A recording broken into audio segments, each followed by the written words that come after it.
Y entonces, muy buenas noches y buenas tardes para quienes ya están conectados y se seguirán conectando. Reciban nuestro caluroso saludo de quienes hacemos parte del equipo de formación de Repan Ecuador. Nos encontramos en nuestro tercer módulo. En el primer módulo habíamos dado a conocer sobre la realidad de las mujeres en la Iglesia Amazónica, en el segundo, las raíces teológicas y bíblicas desde la perspectiva femenina, y hoy nos encontramos desarrollando la parte testimonial. La semana pasada hemos tenido también ya la oportunidad de empezar con nuestro primer testimonio, pero antes quisiera también brevemente recordar cómo para poder estar en esa conexión, ¿sí? El taller que lo estamos desarrollando es sobre la ministerialidad femenina en la Amazonía. Y habíamos visto entonces ya dos testimonios. Uno de ellos fue Mercedes de Jesús Molina, la primera misionera advientes ecuatoriana. Allá en el año 1870 va a Gualaquiza desde Guayaquil. Es fundadora de las Hermanas Marianitas, es educadora, tierna madre, estuvo al frente de 2 hogares de niñas huérfanas, también fue catequista, enfermera en Gualaquiza y sobre todo se distinguió por ser una mujer ardientes, una mujer que supo impregnar en su corazón la realidad de nuestros hermanos, especialmente los que en aquella época estaban como más separados, ¿no? Entonces ella vaya a la Amazonía y comparte su vida con nuestros hermanos Shuar. Hoy las Marianitas, como lo vimos la semana pasada también, siguiendo aquel servicio o siguiendo los pasos de la fundadora también, nos encontramos resaltando el papel de la mujer en la catequesis, compartiendo también muy de cerca con los hermanos indígenas, promoviendo a la mujer, a los niños, a los jóvenes, también resaltando esa ministerialidad espiritual comunitaria.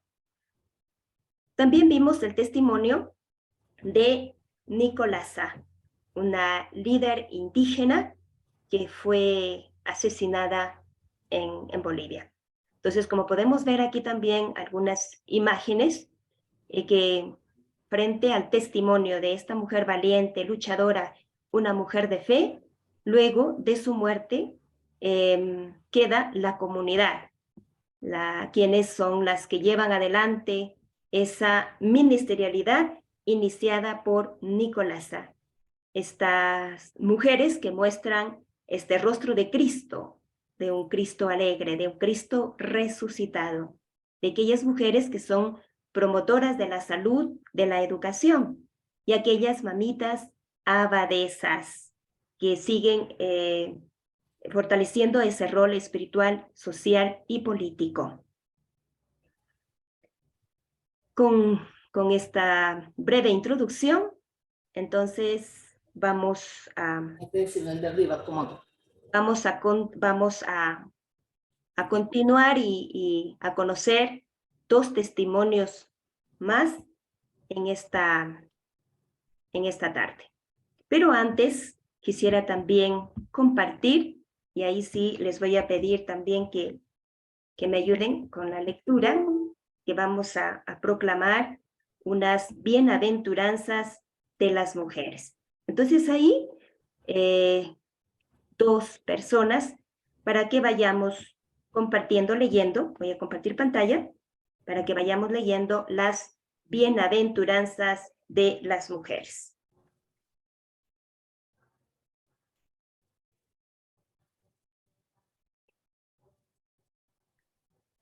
Bienaventuradas las mujeres conscientes de su dignidad y su misión, porque construirán un mundo más humano. Felices las que encuentran que Cristo las libera de sus esclavitudes y viven unidas a Él, porque con su vida serán luz para los demás.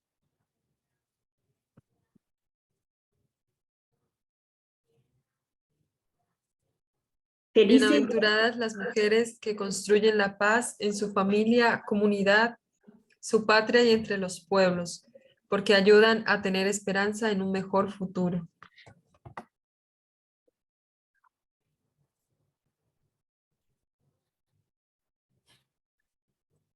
Felices las que se convierten ellas mismas en evangelio, buena nueva, porque hacen...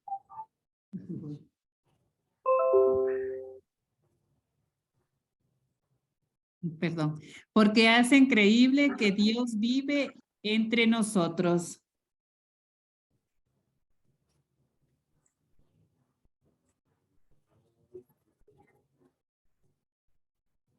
Bienaventuradas las mujeres responsables, bien preparadas, emprendedoras.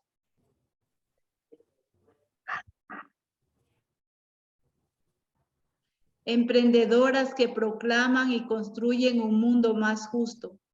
Bienaventuradas las mujeres tiernas, diligentes, que con su esfuerzo y trabajo realizan.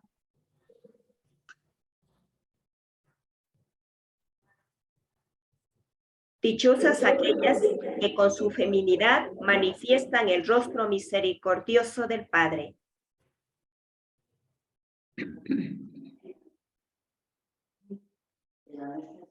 Dichosas aquellas que siempre fieles al Espíritu pregonan el Evangelio de la vida frente a la cultura de la muerte. Bienaventuradas las mujeres que compartieron sus bienes, su sabiduría, su tiempo, su ternura, sus conocimientos con los más necesitados.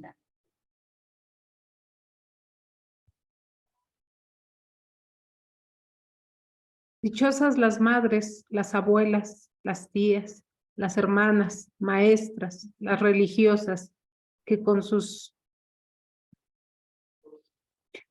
cuidados y enseñanzas orientaron la vida de los niños y niñas que se cruzaron en su camino.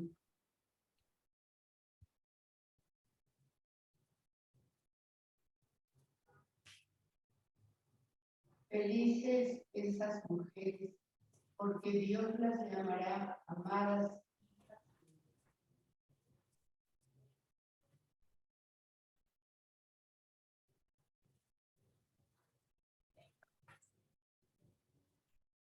Bien, con estas bienaventuranzas, vamos ahora sí a presentar el siguiente bloque de testimonios. En esta vez vamos a tener la oportunidad de conocer un poco más quién fue brevemente la fundadora de nuestras hermanas Lauritas, Laura Montoya. Y por eso damos la bienvenida a nuestra hermana Carmen Sofía Camacho, misionera laurita, encargada del archivo donde reposan todos los escritos de Santa Laura Montoya. Vive en Medellín y posee una larga experiencia misionera en el Bapúes, Amazonía colombiana y en el África. Hermana Carmen, bienvenida y tiene usted la palabra. Muchas gracias, hermana Jenny. Entonces voy a compartir pantalla, por favor. ¿Ya puedo? Sí, Carlitos. Ya la autoricé. Ya, gracias.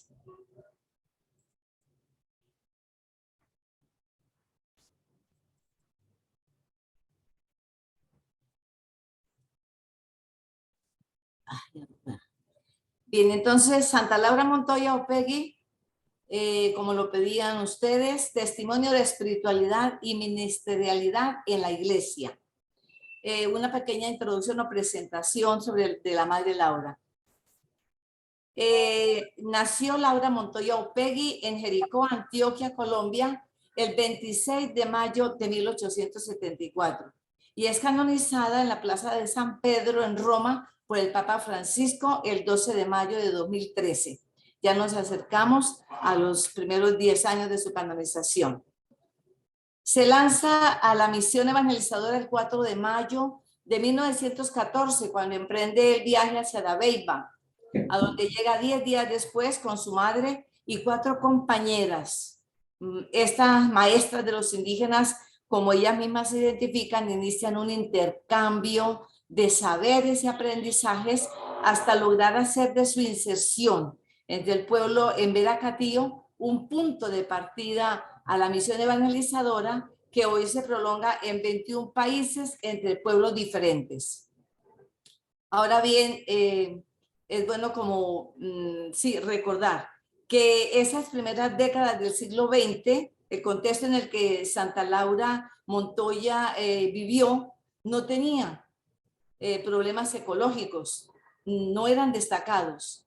Hoy implica para las hermanas de la congregación fundada por la Santa la obligada tarea de acompañar y comprometerse con los pueblos amenazados en su existencia física, cultural y espiritual, en su modo de vida, amenazados en su identidad, en su diversidad, también en sus sueños y en sus territorios, los territorios como defensa de la casa común. Al hablar de que son amenazados también en sus sueños y en sus territorios, entonces quiero unas palabritas sobre ese tema. Primero, la tierra como aspecto fundamental en la identidad indígena y también, pues también en el compromiso evangelizador de Santa Laura Montoya, la tierra es muy importante. La experiencia de la Madre Laura sintonizaba con la intuición religiosa original de los pueblos indios que ven en la tierra una presencia del más allá, una presencia de trascendencia y por lo tanto de fuente de identidad.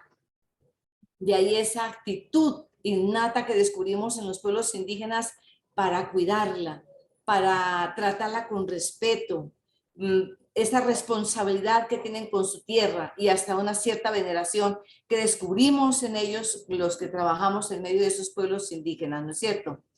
Pero entonces antes de continuar con lo de la tierra, quiero que continuemos un poco con el relato fundacional. Al llegar la Madre Laura y sus compañeras como maestras de los indígenas, entonces se ubican en el pequeño poblado. Desde ahí se desplazan a sus diferentes veredas. Al vivir entre ellos y compartir la vida cotidiana, la Madre Laura descubre los atropellos e injusticias de que son víctimas los pueblos nativos. Son despojados de sus territorios sin ningún escrúpulo y obligados a vivir en la miseria dentro de su propia tierra, la cual es tomada a la fuerza por los colonos o vendida arbitrariamente por algunos intermediarios del gobierno local de esa temporada, de esa época. Los reclamos de Madre Laura no se dejan esperar, van más allá, además de la preocupación por la conservación y el cuidado de la madre naturaleza. Y es así como asume como uno de los objetivos principales la lucha por los derechos de los indígenas, derecho a la tierra, por lo tanto también al sustento, por lo tanto también al trabajo digno, a la cultura, el respeto a la vida y una ciudadanía plena como colombianos, porque aquí empezó la misión, y también como cristianos, cada vez que se interesaban por conocer, por adentrarse en el conocimiento de Dios. Ese compromiso que se descubre en la respuesta que la Madre Laura da al entonces presidente de la República, el doctor Eduardo Santos, entonces es muy diciente, muy significativa. Él le pregunta al presidente, porque ella tocaba todas las puertas buscando apoyo, entonces le pregunta, oiga madre, ¿y cuál es su programa con los indígenas, con los indios? Y entonces ella le dice, pues doctor, hacer de los indígenas ciudadanos de las dos patrias, la de la tierra y la del cielo. y tarea que ella realizaba y que daba a conocer también a través de la correspondencia. Por eso muestro ahí unos originales de las cartas misionales, el primer folleto que ella sacó en la imprenta en 1929. A través de la correspondencia y a través también de los informes que presentaba de la labor cotidiana de la misión a las autoridades tanto civiles como a las autoridades eclesiásticas. En el informe al comisionado especial para los indígenas de febrero de 1917, la madre escribe, esa es un original que encontramos en el archivo, al doctor Carlos Villegas, el comisionado especial del occidente y protector de los indígenas. Entonces dice, entre las cosas que le escribe, que son muchas páginas, dice, otra necesidad de primera importancia es, señor comisionado, ver que la protección de los indios se haga real y sobre todo que se les haga justicia en lo relativo a la propiedad. Todas las diligencias hechas por ustedes en ese comisionado han quedado sin efecto y se trabaja mucho sin que en la práctica resulten favorecidos los indios. Por lo cual le ruego, señor comisionado, muy encarecidamente, se digne ver si en la próxima asamblea pueden removerse esos obstáculos. Los abusos con la propiedad de los indios hacen ver un porvenir oscurísimo para ellos. Y la última página que también la quise sacar acá es porque ahí firma ella. Ella dice, soy del señor comisionado con el mayor respeto, afectísima y a hermana Laura de Santa Catalina. Es el informe que conservamos ahí original en el archivo. Es claro y fundamental para la fundadora Laura Montoya el reclamo enérgico sobre el abuso y robo del territorio indígena, el que ella consideraba básico para la sostenibilidad de la vida y su prolongación existencial como pueblo, como etnia. El futuro estaba amenazado. El paso de la admiración por la naturaleza, fruto de la contemplación, porque Laura no solamente es misionera, es una mística contemplativa. No se puede considerar solamente a ella como misionera y fundadora sin también añadir esa otra dimensión tan importante que es la contemplación y la mística. Entonces ella consideraba la naturaleza como un sagrario. Dice, mis hijas no tienen sagrario, pero tienen la naturaleza como medio para alabar al Creador. Entonces, además de esa dimensión y de esa manera como lee, como descubre, como contempla la naturaleza, entonces da ese otro paso, la defensa de la tierra, que ya estaba legislada como resguardo indígena por la ley 89 de 1890. Se convierte esa conciencia de Laura Montoya y que la explicita, alaba a Dios a través de la naturaleza, pero una vez que está con los indígenas descubre que esa tierra, ellos están siendo despojados de ese territorio, de esa tierra, de esa naturaleza que les corresponde. Entonces eso resulta un problema para ella, una piedra de tropiezo para los colonos y para algunos agentes del Estado, motivo por el cual entonces ya empieza a presentársele tantas dificultades a esa misión evangelizadora que ella había iniciado en 1914. Sin embargo, la madre Laura no se frena, prosigue en la búsqueda de soluciones ante la inminente tragedia que ella prevé de un pueblo forzado a adentrarse cada vez más en el corazón de las selvas y huir de la barbarie de los blancos que los despojan de sus territorios. Y como medio de protección, es bien interesante, ¿no? Como medio de protección, de asesoramiento, de compañía, de rechazo a los abusos, ella continúa las fundaciones de pequeños puestos de misión, nada de casas, pequeños puestos de misión que ella llama ambulancias, ambulancias misionales. ¿Y qué eran las ambulancias? Unos ranchos en el corazón mismo de las tribus, a donde van las misioneras a congregar a los indígenas, a estar con ellos, para organizar con ellos mismos fiestas educativas, fiestas culturales, a darles enseñanza, pero también a recibir enseñanza de los indígenas. Es una enseñanza mutua y en la mejor forma posible. Las misioneras entonces andan de selva en selva, visitando los bohíos, enseñando y acompañando en ellos a los ancianos, a los inválidos, a los remontados, ¿por qué no decirlo? Con lecciones ocasionales de vida. Eso consta en los archivos de la congregación de los diarios. A partir de ideó además la madre, además de esas ambulancias misionales, la madre también ideó una manera itinerante de misionar, que sin perjudicar las labores ordinarias de los indígenas, facilitaba el aprendizaje mutuo de la lengua y las costumbres y la enseñanza que podían recibir en una evangelización integral, todos los miembros de la familia, los hombres, las mujeres, los niños, los ancianos, los jóvenes, todos. Esa itinerancia que todavía se vive en la congregación es una de las características propias de la metodología misionera laurista. Entonces, esta itinerancia exigía y exige de las misioneras una abnegación a toda prueba, casi heroica, para adaptarse a las inclemencias del clima, a las dificultades de los caminos, a los problemas que se encuentran en los ríos, en los caños, cuando tiene que navegarse por ellos, los cansancios, los temores a lo desconocido. Las cachiveras del Baupés se nos han ganado 4 hermanas nuestras que tenemos en el cielo y que se halagaron, se hundieron pasando esas cachiveras y murieron en el Baupés. Entonces, todo eso hace, pues realmente pide, exige de la misionera una disponibilidad para poder asumir la misión, así con esa característica tan propia de la congregación que es la itinerancia. A partir de esas características metodológicas novedosas para el momento, Santa Laura entonces sembró una pequeña luz de esperanza sobre la presencia de iglesia en medio de esa situación de exterminio que amenazaba la vida de estas etnias. Con el tiempo fue aceptado ese método como válido, ese anuncio integral del evangelio a los pueblos que estaban en peligro de ser destruidos física y culturalmente. O sea, no es una evangelización solamente hacia la trascendencia vertical, sino que es una evangelización integral que asume a la persona entera. Entonces, estaban amenazados de ser destruidos física y culturalmente. Y entonces, como agentes de esa misión, ¿quiénes? Pues mujeres, mujeres frágiles, porque dice la madre, entre comillas, ¿no? Leo, donde el valor no puede nada, le queda la victoria a la debilidad. Entre los débiles y pequeños, el triunfo es reservado a la mujer.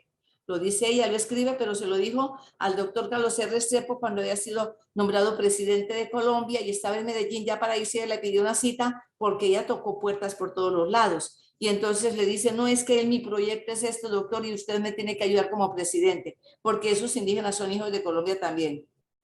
Dicen, no, mi papá ya estuvo trabajando con ellos, bregando a sacarlos adelante y son irreductibles, señorita Laura. Y entonces que dice, claro, son irreductibles porque solamente han ensayado la evangelización de los pueblos indígenas, ustedes los hombres. Ustedes piensan solamente en ustedes, pero no han permitido, no se ha podido llegar a que la mujer sea la que tome las riendas un poco de esa evangelización. Por eso, donde el valor no puede nada, le queda la victoria a la debilidad. Muy clara la madre y lo hizo con esa conciencia. Por eso nos decía la misionera, la ternura, sin ternura no se puede evangelizar. Bueno, y ya tenía siempre una convicción muy fuerte la madre, ¿no? Esa convicción decía, comprendí desde un comienzo, muy claro, que de las energías y de la abnegación de las primeras misioneras dependía el éxito de la empresa y probarle al mundo que la obra era posible en manos de mujeres. Como tales, con mujeres frágiles, sencillas, abnegadas, trabajaron por la dignidad de seres humanos que habían sido despojados de todos sus derechos, hasta del nombre de personas. Y entonces me permito un parrafito de la autografía de la historia de la misericordia de Dios en un alma, que dice la madre, ellos, los indígenas, los indios, no eran fieras cuando vino la raza blanca a América. Los volvieron así los tratamientos irracionales de muchos ignorantes que no entendían el modo de ser del corazón humano. Los atacaron en la médula del alma, en sus tradiciones. ¿Y qué querían? Solo nuestro Señor sabe cambiar los corazones y nos enseñó la manera de hacerlo por el amor y el sacrificio. Denuncias que hace públicas a través de sus escritos, de sus cartas misionales, como vimos ahí al comienzo en una diapositiva, algunas cartas, y artículos también que ella empezó a publicar en la revista Almas, que fundó en 1936. Y había fundado en 1928 la imprenta, por allá con una imprenta italiana que fue patentada en 1889. Y ahí había empezado a sacar folleticos, hojitas. ¿Con qué fin? Con el objetivo de recuperar el valor que los blancos tenían que darle a los indígenas como seres humanos, derecho de su propia dignidad, respetar los derechos humanos y que conocieran y valoraran las culturas indígenas. Esa fue la pasión de Laura Montoya, que la llevó al mismo tiempo a las selvas y al mismo tiempo a escribir. Entonces, en uno de sus escritos, en un informe que le manda a Monseñor Francisco Cristóbal Toro, el obispo de Santa Fe de Antioquia, que era justamente en cuya jurisdicción se trabajaba y se crecía como congregación, y se crecía también con puestos así, ambulancias misionales que ella iba dejando organizaditos en los diferentes territorios indígenas. Y entonces le manda a Monseñor Cristóbal Toro este párrafo también fuera del informe largo que mandaba anualmente. Dice: ordinariamente, Monseñor, estos empleados de por aquí son personas incapaces de cumplir este deber. En unos casos y en otros no quieren hacerlo, y entonces resulta que los pobres indios quedan sin representación ni defensa, quedando a merced de la injusticia y crueldad de gente sin fe, ni razón, ni siquiera humanidad, sobre todo en lo relativo a la propiedad. Ahí está, dale que dale. Son tan inicuamente tratados que ya no quieren trabajar. ¿Por qué? ¿Por perezosos? No, porque están seguros de que el fruto de sus sudores le ha de tocar al primer extraño que diga: esto es mío, y luego, ale, sin misericordia y viva fuerza, muchas veces los arrojan de sus propiedades. Bueno, ese era un primer puntico sobre la tierra.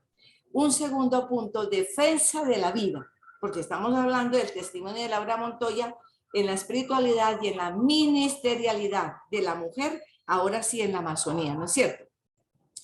Entonces, 16. Esta es Colombia y la parte señalada con verde es la Amazonía. Monseñor Gaspar de Monconil, misionero capuchino catalán, español, era el responsable de toda esa iglesia particular que implicaba Putumayo, Caquetá y Amazonas, ¿no es cierto?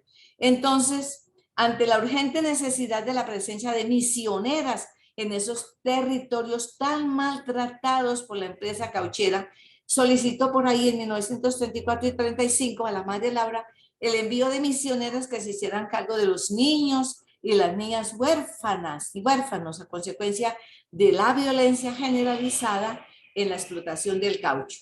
No se puede hablar de la Amazonía ni colombiana ni peruana sin hablar de esa esclavitud, de los atropellos con las poblaciones indígenas cometidos por la Casa Arana. ¿Por qué? Porque era una dimensión supremamente importante, prioritaria en la evangelización. Esas gentes, esos niños que habían quedado huérfanos y esos ancianos que habían quedado vagando por las selvas. Entonces, es importante, primero con la Casa Arana y luego posteriormente con la Ruber Company. Se toma de datos de la historia de la congregación un párrafo que es duro, pero lo voy a leer. Entonces dice: allí se cometieron los mayores vejámenes contra los indígenas, masacres, genocidio, deportación, esclavitud, tortura, despojo. Miles de indios pasados a cuchillo o bala, quemados vivos, ahogados en los chorros, cruelmente mutilados. Les cortaban las orejas, los brazos y las piernas, torturados por medio del fuego y del agua, crucificados cabezas abajo, azotados hasta que sus huesos quedaban deshechos y grandes llagas en carne viva cubrían sus cuerpos, decapitados los niños de pecho para saciar con sus carnes el hambre de los canes, violadas las mujeres, masacrados los caciques, a hombres y mujeres y niños les disparaban para diversión de los empleados o eran quemados con gasolina, de manera que sus empleados pudieran divertirse de su desesperada agonía. Y no son anécdotas, son historia. Cuando aquí en Colombia, en octubre del 2012, se cumplían los 100 años de la matanza de La Chorrera en el Amazonas. El Tiempo sacó este artículo. Dice: este viernes se conmemorará el genocidio de indígenas propiciado por la explotación cauchera, entre comillas. Fueron más de 80,000 los indígenas asesinados, pero otros medios de comunicación, notas de prensa que uno encuentra, dicen que fueron más de 100,000. Dice: indígenas asesinados durante la explotación del caucho, que comenzó en 1912 y terminó en 1929. Los vales capuchinos estaban allá, fundaron allá desde 1914. No, capuchinos estaban antes del siglo pasado. Esto dijo el cacique. Según Winaje, el cacique, la explotación cauchera fue realizada por una empresa peruana de las Arana que le vendían todo el caucho que los pobres indígenas debían extraer a industrias británicas. Y ahí está el link de donde saqué la información, porque es importante saber que no son anécdotas ni cuentos inventados, sino que es historia real. Y que es importante tenerlo en cuenta para la evangelización de esos territorios y de los pueblos indígenas. Bueno, pasamos a la 18. Entonces, esa situación que allí se vivió se convirtió en un escándalo internacional por los ultrajes a los derechos humanos de los indígenas. Ya había enviado la madre Laura a sus hijas misioneras desde 1927 a la prefectura apostólica del Baupés, que es Amazonía, que incluía también Guaviare y el Guainía, a petición de Monseñor José María Guiot, misionero monfortiano francés, que estaban en toda esa parte del Baupés. Esa petición fue dirigida a la fundadora y es la primera fundación que hace ella en la Amazonía, 1927. Se demoraron para ir desde Santa Fe de Antioquia hasta allá, se demoraron 3 meses y medio. La metodología característica legado de la madre Laura basada en la pedagogía del amor y de la ternura fue propicia para la misión en aquella cruda realidad y en el apostolado itinerante que hemos hablado ya de él y hemos visto alguna foto, ¿no? Esas discusiones apostólicas que se realizaban a lo largo de los ríos y caños, los que se recorrían y se recorren todavía ahora. Nuestras hermanas del Ecuador, las hermanas que todavía tienen misiones allá en el Amazonas, nosotros no tenemos sino ya 5 de las 27 que tuvimos, entonces recorren para las visitas a las poblaciones indígenas, en las que se acompaña a la gente, se brinda animación a los líderes, se realizan celebraciones, se les asesora en la elaboración de sus planes de vida, y etcétera. En el acompañamiento organizado integral en las visitas a las veredas se tiene como fundamento el anuncio de la buena noticia del Evangelio, lógico.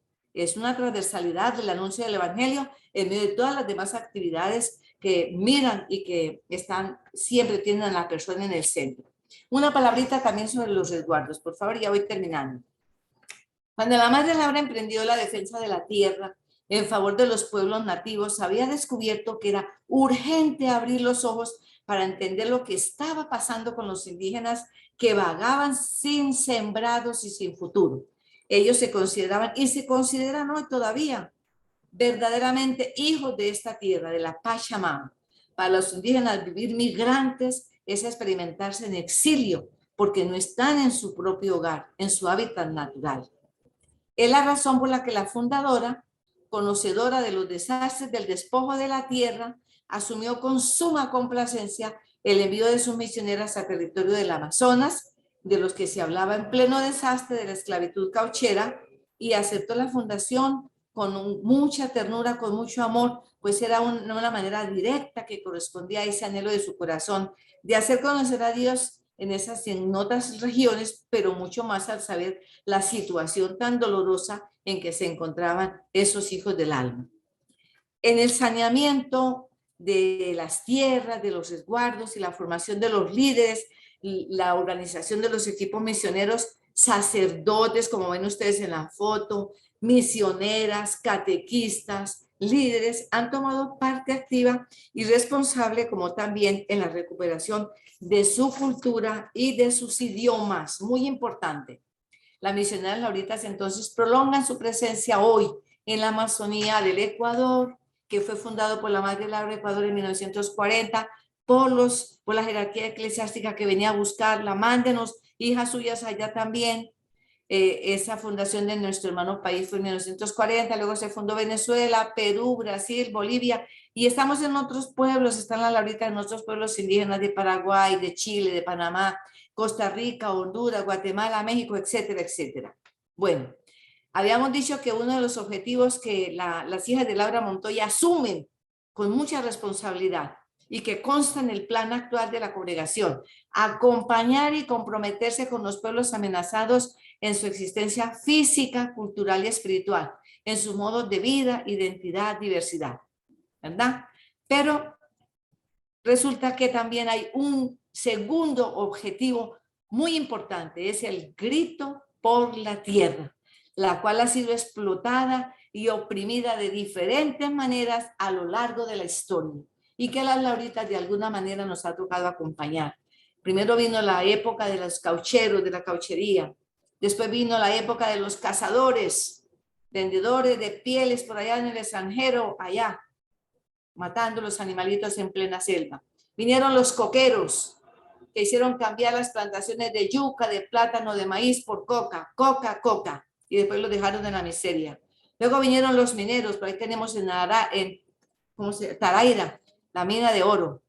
Y ahora tenemos terrible, ¿no? Los deforestadores de su hábitat, los que están matando el bosque, la selva, la Amazonía, miles de hectáreas que están talando para implantar obligadamente la ganadería extensiva. Bueno, esa es la historia. A lo largo de la historia han sido como las épocas así que han marcado tanto esas poblaciones de la Amazonía. Para cerrar, queridos hermanos y hermanas, para cerrar este compartir, quiero transcribir 6 conclusiones de la hermana Digna Erazo sobre la incidencia sociopolítica de Madre Laura a través de los medios de comunicación, sobre todo de la prensa escrita, que era lo que más se trabajaba en toda esa época de la madre. La madre murió en 1949, ¿no? Entonces es una síntesis muy lograda. Y ya con eso, entonces concluimos con las conclusiones que hace Digna sobre ese trabajo que ella hizo, incidencia sociopolítica de Madre Laura a través de sus escritos. 1. Laura Montoya, a través de su proyecto de evangelización integral y su práctica pastoral, define la incidencia sociopolítica como una estrategia para visibilizar la situación de discriminación de los indígenas, influir en la opinión pública y para que se formule e implemente leyes y políticas públicas a favor de los indígenas. 2.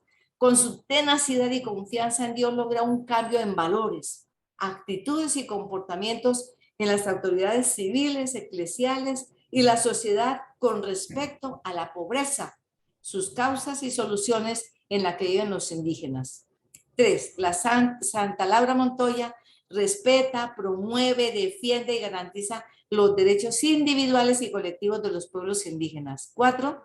Los escritos de Santa Laura Montoya sirvieron como herramienta de incidencia a favor de los indígenas. 5. A sus hijas nos queda la tarea de ser creativas para resignificar el acompañamiento de los procesos de incidencia sociopolítica que realizan hoy los pueblos indígenas. Y la 6. La espiritualidad es la fortaleza y certeza de que es posible incidir junto a los pueblos para alcanzar la justicia social. Las leyes son mutables. Contamos con la inmutabilidad de Dios. Muchas gracias por escuchar. Muchísimas gracias, hermana Carmen Sofía, por compartirnos este rico testimonio de su fundadora. Doy la palabra a Tania Ávila. Muchas gracias, Jenny, hermana Sofía. Ha sido muy interesante escuchar sobre la historia, pero también sobre cómo en la actualidad las lauritas continúan su trabajo. Voy a pedir si alguien tiene un comentario cortito sobre este momento de escuchar el pasado, pero también el presente de Santa Laura Montoya. 30 minutos. Levantamos la mano y hacemos un comentario cortito.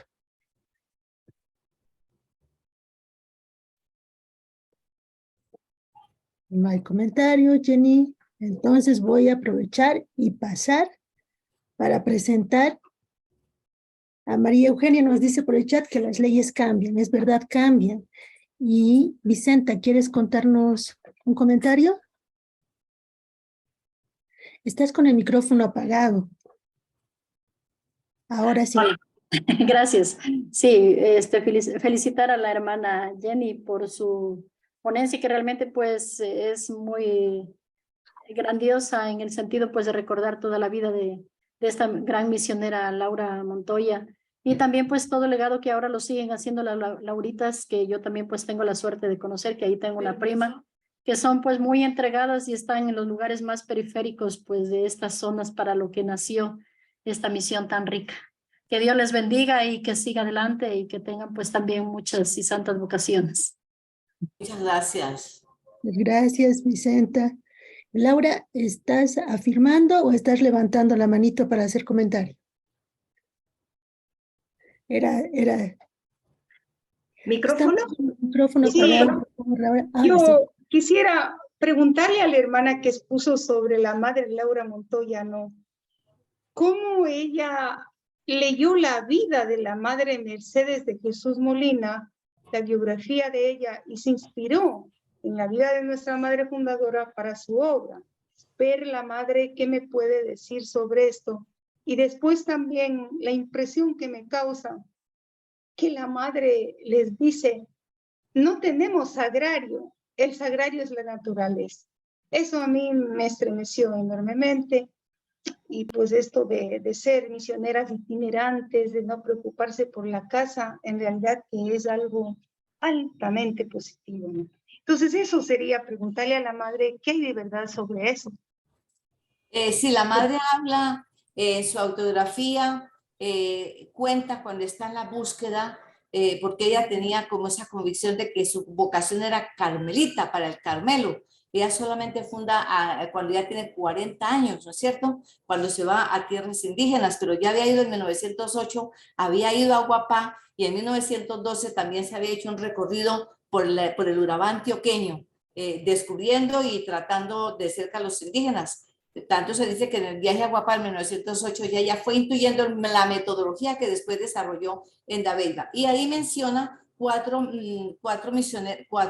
religiosas, 4 mujeres que habían intentado meterse a los pueblos indígenas y trabajar y convivir insertos con ellos, ¿no es cierto? Habla de la madre Mercedes, habla también de la fundadora, de la hermana esta, fundadora de ese primer grupo de las belemitas que estuvieron en el Caquetá y tuvieron un internadito con niños que salían de los montes, y ahí en el centro, en el pobladito, entonces había fundado. Y también habla, se me escapa ahora que es la tercera, ¿no es cierto? Habla de ella, pero realmente la inspiración, pues fue más bien como cuando ella estaba de profesora en el Colegio de la Inmaculada, tendría por ahí unos 25, 26 años, después de que había recorrido los municipios de Antioquia como profesora.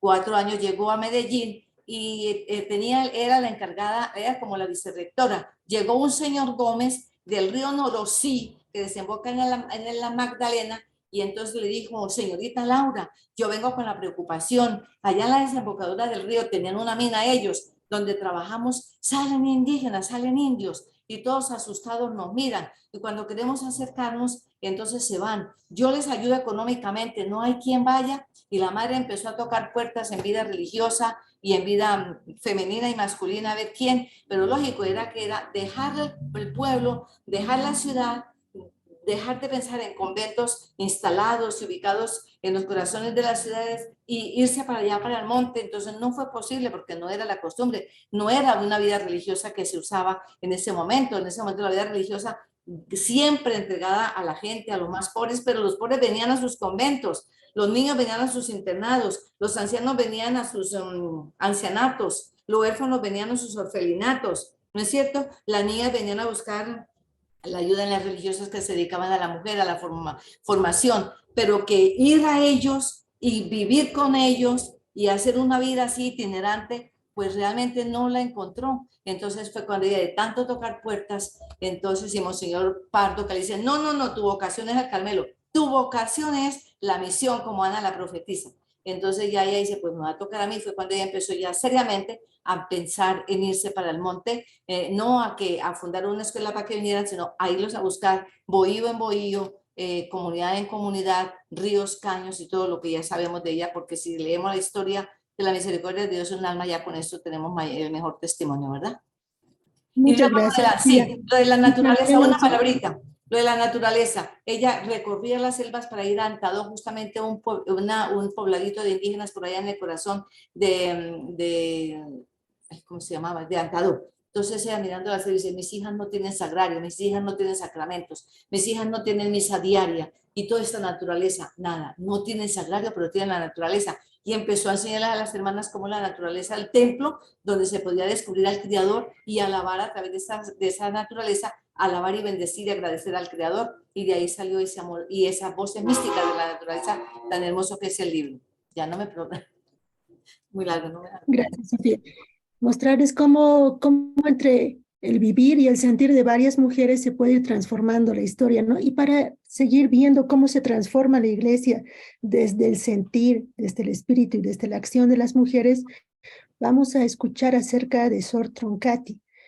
Sor Troncati tiene un museo maravilloso en Sucúa, ha sido mi primera entrada a Amazonía, y vamos a dejarles la palabra a Sor Elena y a Sor Consuelo para que nos cuenten un poco de la maravillosa acción encarnada de esta mujer en la Amazonía.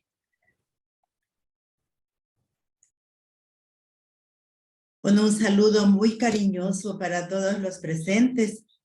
Soy Sor Elena Timitana, salesiana, hija de María Auxiliadora, que por esta ocasión estoy formando parte de una comisión que lleva adelante el proceso de la causa de canonización de nuestra Beata María Troncati. Muchas gracias por esta invitación a ser parte de este encuentro y a compartir con ustedes el testimonio de Sor María Troncati. Se nos han pedido 2 momentos. La primera parte, presentarla como la mujer, la misionera de ayer dentro del campo de la ministerialidad femenina, y luego expresar como ella, lo actual de ella. Por supuesto que no se puede separar entre lo de ayer y lo de hoy, porque es como una prolongación lo que ella hizo hacia lo de ahora.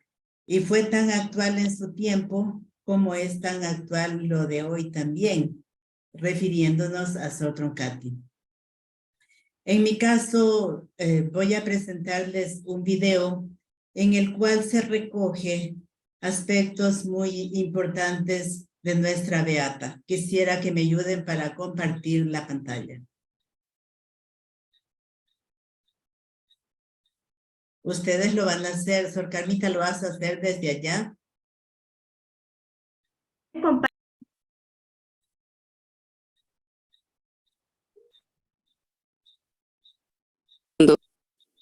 Y anuncien la buena nueva a toda la creación.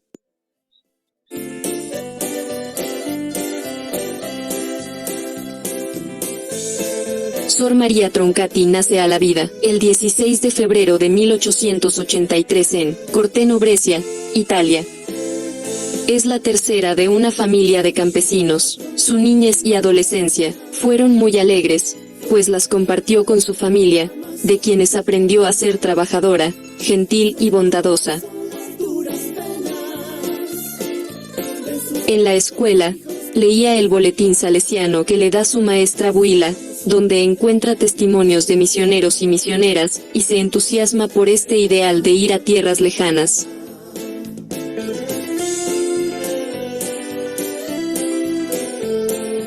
A sus 21 años ingresa al Instituto de las Hijas de María Auxiliadora, congregación religiosa fundada por San Juan Bosco y Santa María Mazarello, para la educación y evangelización de las jóvenes más pobres.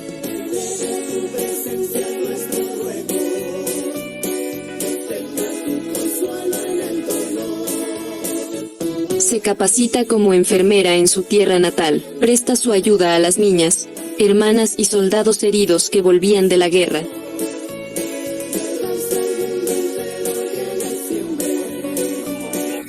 En 1922, a sus 39 años, acoge la feliz noticia de viajar en la expedición misionera que parte al Ecuador. Llega a Guayaquil, continúa su viaje a Chunchi, donde permanece por un lapso de 3 años como directora de la comunidad, prestando sus servicios como médico del pueblo.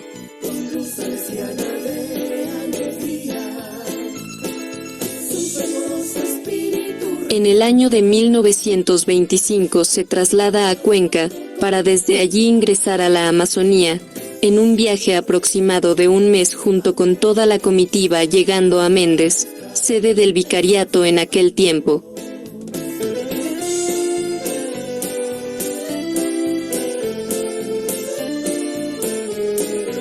Monseñor Comín y todos los de la comitiva suplican a Sor María que opere a la hija de un jefe suar, que tenía incrustada una bala en el estómago desde hace 4 días, y que nadie se había atrevido a operarla.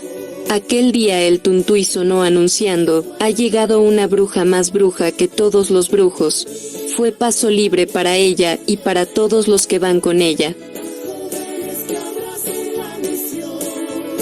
Sor María Troncati, con la confianza en Dios, en María Auxiliadora y su habilidad médica, consiguió el pasaporte y la cálida acogida en el pueblo Shuar.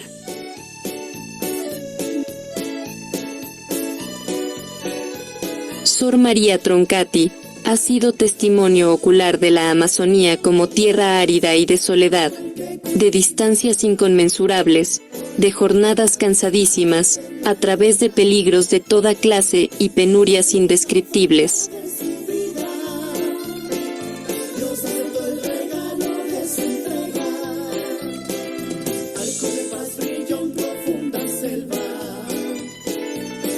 Por otra parte, ha visto y testimoniado el protagonismo de la mujer y el rol femenino cuando se trata de defender la fe en Dios, la vocación, la familia, la organización y la vida amenazada.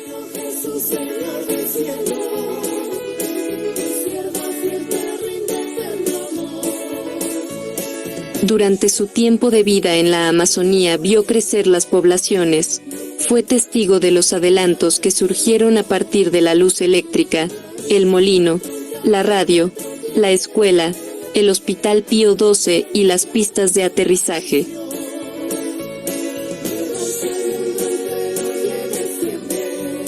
Pero más feliz se sentía cuando Shuar y colonos recibían los sacramentos y se consolidaban las familias cristianas. Aprovechaba cada circunstancia para evangelizar. Cuando estalló la violencia, incendio de la misión salesiana en Sucúa, 1969, Sor María Troncati fue capaz de evitar un terrible enfrentamiento entre Shuar y colonos.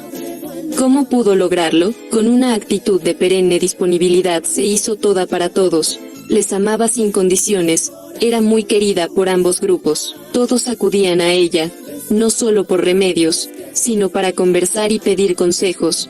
No se cansaba de atender, sencilla, respetuosa, humana, sonriente y optimista, minimizaba los problemas y encontraba soluciones para todo. Es el estilo de Jesús, misionero del Padre. El mundo actual necesita personas conciliadoras y de paz, que propicien la calma, el encuentro, el conocimiento y aprecio recíproco. Cuando la emisora de la radio Federación Shuar da la noticia de la muerte de Sor María Troncati, el 25 de agosto de 1969, inmediatamente la gente de todos lados se reúne para acompañar, lamentándose por la muerte de la abuelita, como la llamaban. La oferta victimal de Sor María Troncati es considerada como broche de oro de sus innumerables actos de caridad, practicados para ayudar a sus hermanos colonos y Shuar, para alcanzar la paz, hermanándolos como siempre había deseado. Frase del padre Juan Botazo. En el Sínodo Panamazónico, octubre del 2019, Sor María Troncati es figura relevante entre los testimonios misioneros, siendo recordada en la oración por los mártires de la Amazonía. Es una mujer profética, de frontera, que ha vivido la exigencia de la inculturación con la sensibilidad e intuición de los santos, porque inculturarse es cuestión de amor, y quien ama sabe comprender, adaptarse y hacerse prójimo. La incansable obra misionera la realizó en sinergia con toda la familia salesiana, valorando la potencialidad de los laicos, convencida que sólo así la promoción humana y el anuncio del Evangelio tendría raíces profundas para sostenerse. En el año de 1986, la fama de santidad y el poder intercesor de Sor María se hace realidad, al dar el primer paso y declararla sierva de Dios. En noviembre del 2012, es beatificada en Macas, sede del vicariato, y el proceso continúa. Para gloria de Dios, esperamos el día en el que sea declarada santa por la autoridad de la Iglesia.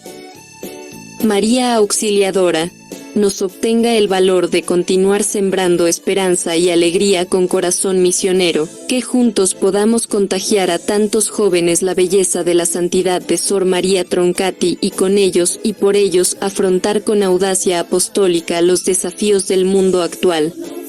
Como recuerdo de su memoria, en su cúa se encuentra la capilla ardiente en donde reposan sus restos mortales, y el Museo Religioso Sor María Troncati para fomentar la devoción a la Beata y ofrecer a los visitantes la oportunidad de acercarse a los objetos y reliquias que dan testimonio de la espiritualidad misionera.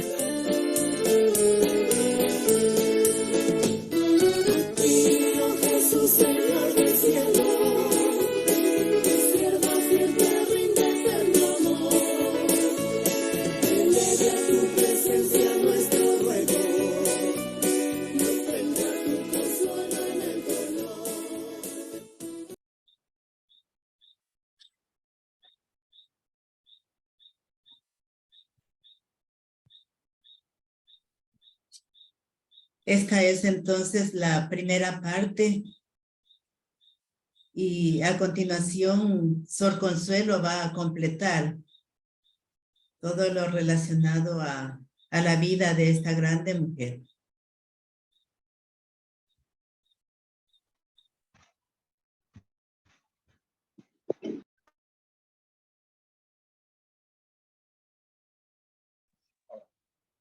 Buenas noches. Buenas noches. Soy Sor Consuelo.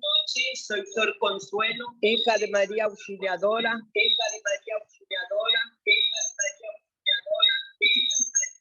Que por varios años trabajo aquí en la Amazonía ecuatoriana.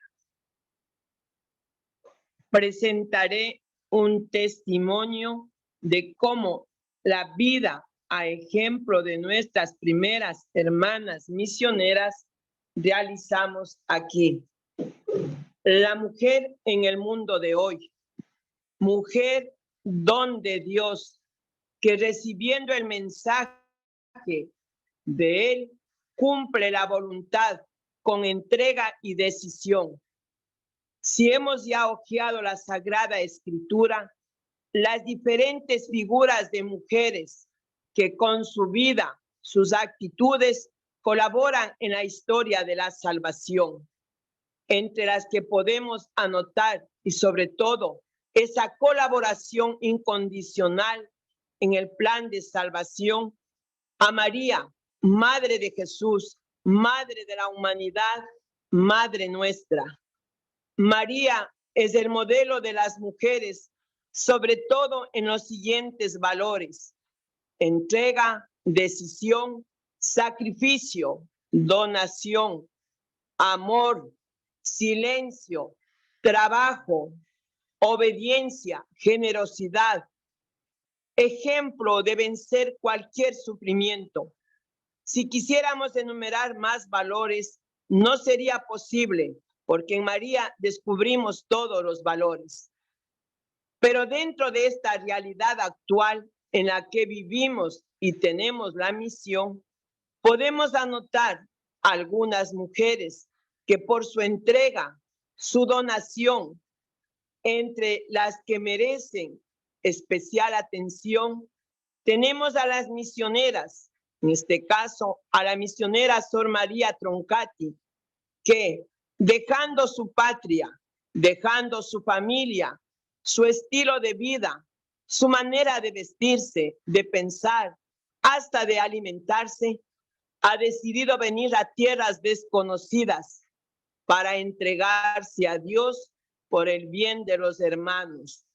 Con gusto menciono a esta hermana nuestra, Sor María Troncati, la beata Sor María Troncati, que desde la lejana Italia, como acabamos de ver, tierra de nuestros fundadores, llega al Ecuador, entra a la selva amazónica y se entrega totalmente al pueblo shuar en el área de la salud, de la evangelización y de la promoción social. Mujer entregada al bien de los niños, de los jóvenes, que desde la evangelización, partiendo desde la propia realidad, de su propia condición en la que vivían las mujeres shuar y colonas de Sucúa de aquel entonces. Sor María Troncati, mujer consagrada en el Instituto de las Hijas de María Auxiliadora, gran misionera que entregó su vida por trazar caminos para cada uno de nosotros. Nosotras salesianas, hijas de María Auxiliadora, seguimos con nuestra presencia educativa pastoral en algunos lugares de la Amazonía ecuatoriana, entre los que permito compartirles la experiencia que tenemos en la misión de Yauqui, en el campo educativo pastoral misionero. Por eso presentaré este testimonio de vida que, a ejemplo de nuestras primeras hermanas misioneras, realizamos aquí en Yauqui. Permítanme compartir la pantalla para ver un pequeño audio.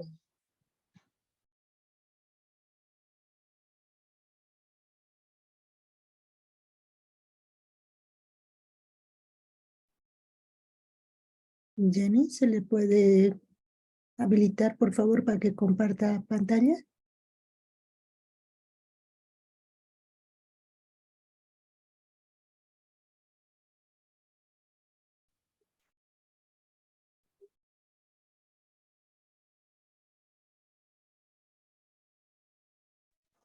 A ver si nos ayudan para partir.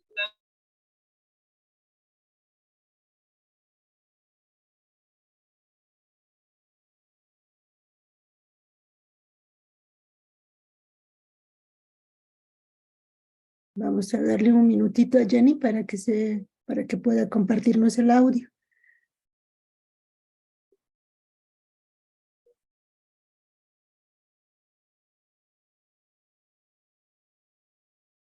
Muchas gracias, Vicenta y Nancy, que les vaya bien.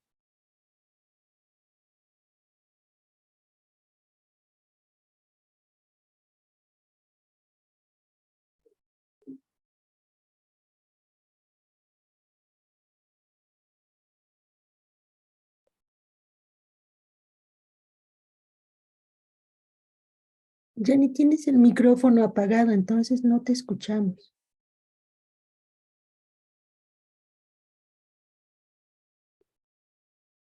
Ya está habilitado, hermana. Está habilitado. Sor Consuelo. Ya, gracias, ya iniciamos. Gracias, ya iniciamos. Ya.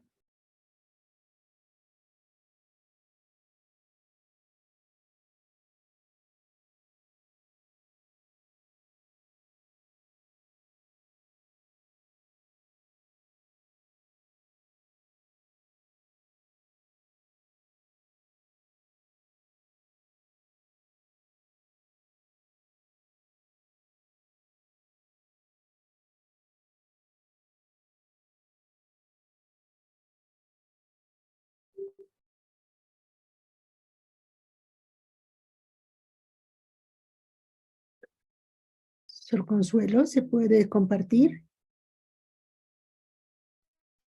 Sí, estamos intentando hacerlo. Estamos intentando. Gracias.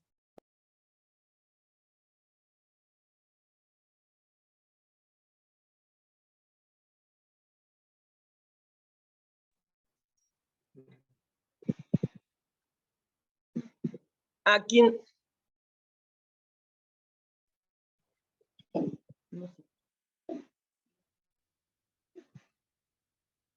¿No? Voy a leer eso.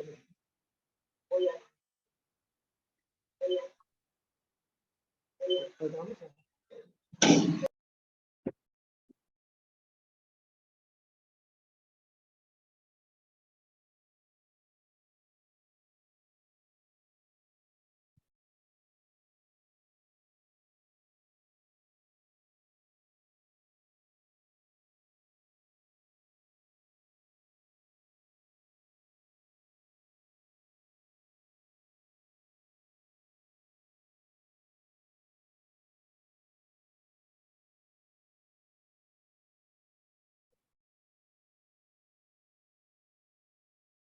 Si es un audio que lo enviaron, ¿eso lo puedo compartir desde acá o es otro video?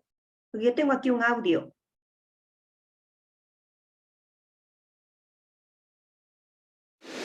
Buenas tardes. Saludamos a quienes tienen el gusto de participar en este momento del encuentro. He sido invitada a compartir una experiencia misionera. He querido darle un nombre especial. He dicho, la mujer en el mundo de hoy. Mujer don de Dios, que recibiendo el mensaje de Él, cumple la voluntad de Dios. Es el mismo que ya dije ahorita. Hemos tenido la oportunidad todas de... Estoy repitiendo. Las diferentes figuras de mujeres que con su vida, sus actitudes, Jenny, colaboran. creo que es el mismo audio de lo que ya nos han compartido. Entre las que podemos anotar, y sobre todo, que colaboró incondicionalmente en el plan de la salvación. Es el mismo. Yo creo que... Bueno, si ¿qué tal, Sor Consuelo y Elena? Si abrimos la palabra para que surjan un par de preguntas, para que nos cuenten un poco sobre lo que están haciendo ahora. Si hay alguien en la sala que quisiera hacer alguna pregunta o algún comentario sobre la vida de Sor Troncati y cómo ahora inspira a las hijas de María para continuar su trabajo. Judy, tienes el micrófono. Sí. Buenas noches con todos, con todas. Agradezco a Sor Elena por esta por este lindo video que nos ha compartido sobre la vida de Sor Troncati, el ayer, y a Sor Consuelo, que desde Yaupi, pese a las inclemencias del tiempo que sabemos que están pasando por allá, ha tenido la bondad pues de compartirnos este testimonio en el hoy. Yo solamente quiero subrayar un aspecto muy importante en la vida de Sor Troncati. Ella fue una mujer contemplativa en la acción, como quería Don Bosco, como quería Madre Mazzarello. Una de las herramientas, una de las armas que tenía Sor Troncati para curar a los enfermos era la oración. La gente, el testimonio de la gente lo dice, que siempre veían a la madrecita, como así le llamaban, le veían con el rosario en la mano. Hay testimonios de personas que nos dicen eso en su libro, ¿no? De Sor Troncati. Sor Troncati tenía al enfermo en la cama y ella sentada rezaba el rosario. No le importaba, pasaba todo el tiempo necesario con el paciente, con el enfermo, con la enferma, pasando las cuentas del rosario. A mí eso me golpea mucho al corazón, ¿no? Me dice tanto. Yo digo, las medicinas de aquel tiempo eran muy elementales y las enfermedades eran graves, ¿no?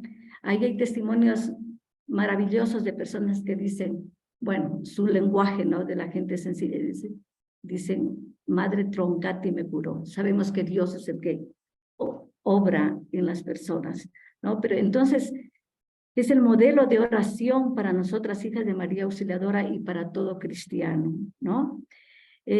También ella se levantaba a las 4 de la mañana en ese tiempo a orar, a hacer su meditación, a hacer este encuentro con su amado, a hacer este encuentro con el Señor, porque de él sacaba la fuerza para la misión.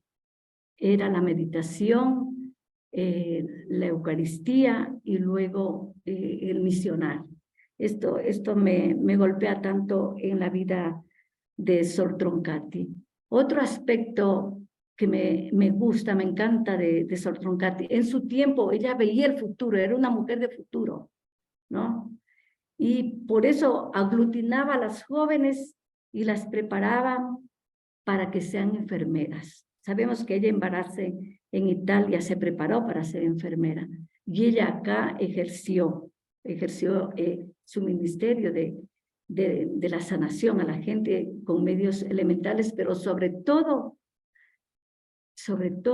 el poder de la oración, el poder de esa vida contemplativa, de esta mujer contemplativa, que curaba con la oración. Eso me golpea tanto, ¿no? Le preocupó tanto que las chicas, que las jóvenes, que las mujeres se preparen para la vida, ¿no? Y también compartan este ministerio de la sanación. Y son tantas bonitas cosas que quisiera contar de Sor Troncati, pero el tiempo no nos da. Muchísimas gracias nuevamente, y esos dos aspectitos quería subrayar en la vida de la Beata Madre María Troncati. Gracias. Muchas gracias, Judith. Es súper interesante. Fíjense, hemos conversado sobre 4 mujeres desde donde brotan distintas congregaciones comprometidas, ¿no? Mercedes con la misión de la educación, que 3 religiosas hemos tenido, ¿no? Y una laica. Nicolás Anosa, que es asesinada por no delatar a su esposo y a su pueblo. O sea, una mujer que está comprometida con la parte económica, con la justicia. Tenemos a Laura de Montoya, que nos muestra el valor que tienen los pueblos indígenas y una capacidad de aprender junto con y aprender de los otros. Y también a Sor Troncati, que pone el servicio de la medicina, la sanación del cuerpo, del espíritu y de la parte emocional también, y además de acercarse a los pueblos desde una vocación propiamente. Entonces, mujeres de distintos lugares, de distintas épocas, pero inspirándonos actualmente, aprendiendo junto con otros y de otros, como dice también María Eugenia. Ahora, quisiera pedirles que cada una de nosotras pueda preguntarse qué otras mujeres en su propio contexto, mujeres laicas, mujeres jóvenes, mujeres religiosas, mujeres mayores, mujeres que son parte de pueblos ancestrales, mujeres que son parte de las ciudades, ¿qué otras mujeres en su contexto inspiran su compromiso misionero? Y vamos escribiendo con letra grande en esas hojitas que nos decía Jenny, escriban todas las mujeres que les compromete ahora en su contexto actual, que les inspiran a su compromiso misionero. Y vamos escribiendo, por favor.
A medida que vayamos terminando, lo mostramos en la pantalla.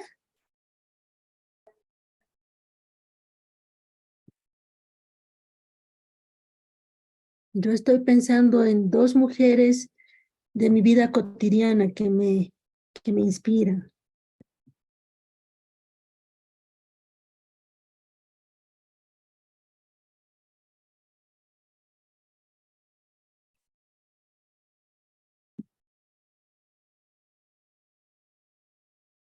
Yo les comparto aquí mi lista.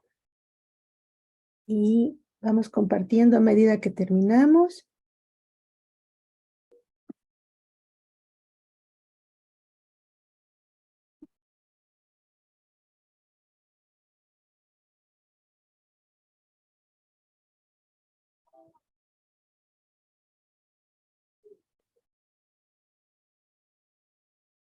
Acercamos un poquito más a nuestras pantallas.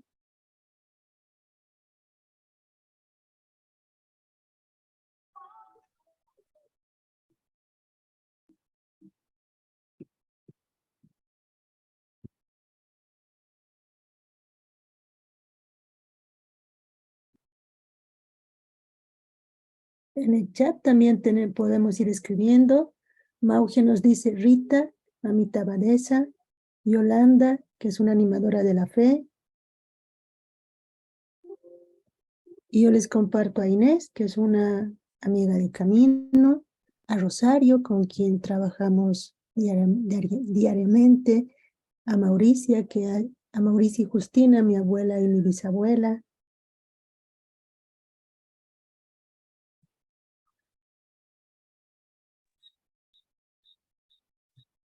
Y Judith nos comparte a Sor Victoria Bosa.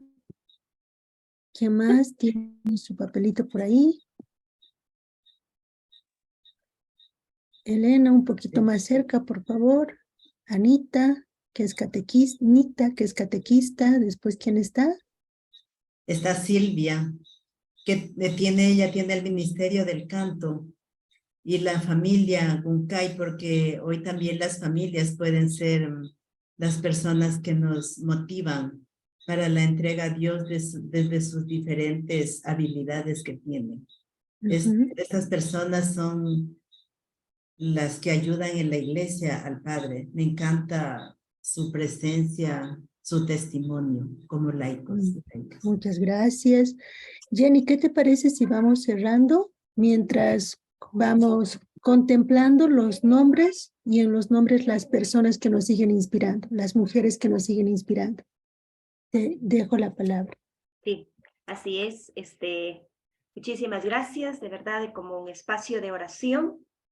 Agradecemos también a las hermanas que acogieron la propuesta de preparar los testimonios, tanto la semana pasada como esta noche, a la hermana Carmen Sofía, a las Sor Elena Tinitana, Sor Consuelo Chiriboga, y a todas las mujeres que estamos aquí en esta noche y las que se han nombrado, las que se han escrito en sus papeles, las que nos han dejado el símbolo a través de sus colores, las que siguen resonando las frases, que siguen resonando en nuestra memoria, que aquellas mujeres audaces que con gran inteligencia han sabido responder en una época, dando testimonio,